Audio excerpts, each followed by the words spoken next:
তিন জিনিসের দিকে তাকাইলে সওয়াব। বলেন তো কয় জিনিস? সবাই বলেন না কয় জিনিস? এক নাম্বার ইলাল কাবা, কাবার দিকে তাকাইলে নাজুরিন ইশরিন লিন-নাজুরিন, হাদিস শরীফে আছে যেই ব্যক্তি কাবার দিকে তাকাবে ওই ব্যক্তির আমলনামার মধ্যে আল্লাহ পাক 20টা রহমতের সওয়াব দিয়ে দেন। সুবহানাল্লাহ। দুই নাম্বার মায়ের দিকে তাকাইলে, সন্তান যদি মায়ের দিকে তাকায় আল্লাহ তাআলা তার প্রতি রহম করেন, তার প্রতি সওয়াব লিখতে থাকেন। তিন নাম্বার কোরআনে কারীমের দিকে কেউ যদি তাকায়, কোরআনের দিকে কেউ যদি তাকায়, পড়তে জানে না, শুধু কোরআনের দিকে তাকাইছে, আহারে আল্লাহ কি লিখছে যদি পড়তে পারতাম, আল্লাহ এখানেও আপনার আমলনামায় সওয়াব লিখে দেয়। সুবহানাল্লাহ কর, আর একটু জোরে কোন সুবহানাল্লাহ।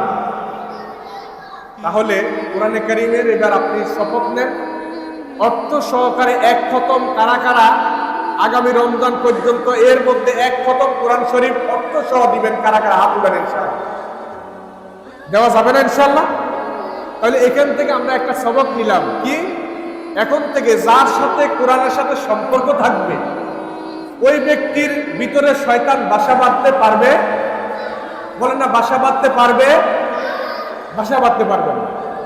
দুই নম্বর, বিভিন্ন ইসলামিক বই আছে, কওমি আলেমদের লেখা বই আছে, আলী আলাইনের আলেমদের বই লেখা আছে, বিভিন্ন ইসলামী মনীষীদের বই লেখা আছে। এই বইগুলো পড়েন।